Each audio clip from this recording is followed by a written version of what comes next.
এই প্রথমবার আমি কোনো বিয়ে বাড়ির মেহেন্দি অনুষ্ঠানে গিয়ে খুব মজা করলাম। তো হ্যালো এভরিওয়ান, কেমন আছো সবাই? প্রত্যেক দিনই ভাবি একটু সকাল সকাল ঘুম থেকে উঠবো, কিন্তু রাত্রিবেলায় ঘুমোতেই এতটা লেট করে ফেলি যে সকালবেলা ঘুম থেকে ওঠার ইচ্ছাই হয় না। এই পুরো শীতকালটায় ঠাকুর আমাদের বাড়িতে থাকে, তাই সকালবেলা ঘুম থেকে উঠেই আগে কাপড় ছেড়ে ঠাকুর ঘর করতে হয়। বাড়িতে যে কটা ফুলের গাছ আছে সেগুলোতে খুব কমই ফুল ফোটে, তাই প্রায় প্রত্যেক দিনই ফুল কিনে পুজো করতে হচ্ছে। সকালবেলা বাড়ির দুয়ারে এই ছোট ছোট মাছগুলো বিক্রি করতে এসেছিল, তো আমার ঘুম থেকে ওঠার আগেই বাবা এই মাছগুলো কিনে রেখেছিল, আর সেই জন্য মাছগুলো বেছে আগে পরিষ্কার করে নিলাম। তাছাড়া বেশি বেলা হয়ে গেলে মাছগুলো নষ্ট হয়ে যেত। মাছগুলো পেঁয়াজ আর আলু দিয়ে করব বলে আগে পেঁয়াজ আর আলুটা কেটে নিলাম, দিয়ে তারপর মাছগুলো ভাজতে বসলাম। বেলার দিকে অনেক সবজি এনে বললো ধনেপাতার চাটনি আর বেগুন পোড়াটা কিন্তু আজকে অবশ্যই করো। ব্যাগ থেকে সবজিগুলো বের করে দেখি সত্যি অনেক ধনেপাতা নিয়ে এসছে, আর এতগুলো ধনেপাতার একসাথে চাটনি করা মানে নষ্ট করা হবে, তাই অর্ধেকগুলো রেখে দিলাম আর অর্ধেকগুলো বেছে কেটে পরিষ্কার করে ধুয়ে এবার বসলাম বাটতে। ধনেপাতার চাটনিটা হয়ে যাওয়ার পর এখন আমি বেগুনটাও পুড়িয়ে নিচ্ছি, আর ফুলকপি ফ্রিজে আগে থেকে রাখা ছিল সেটা সবজি মা আগেই করে নিয়েছে।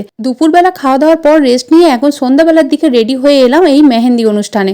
এই প্রথমবার আমি কোনো বিয়ে বাড়ির মেহেন্দি অনুষ্ঠানে এলাম। হ্যাঁ, এর আগেও অনেক বিয়ে বাড়িতে আগের দিন থেকে নেমন্তন্ন থাকলেও যাওয়া কখনোই হয়ে ওঠেনি। এই প্রথমবার কোনো বিয়ে বাড়ির মেহেন্দি অনুষ্ঠানে গিয়ে সবার সাথে খুব মজা করেছি।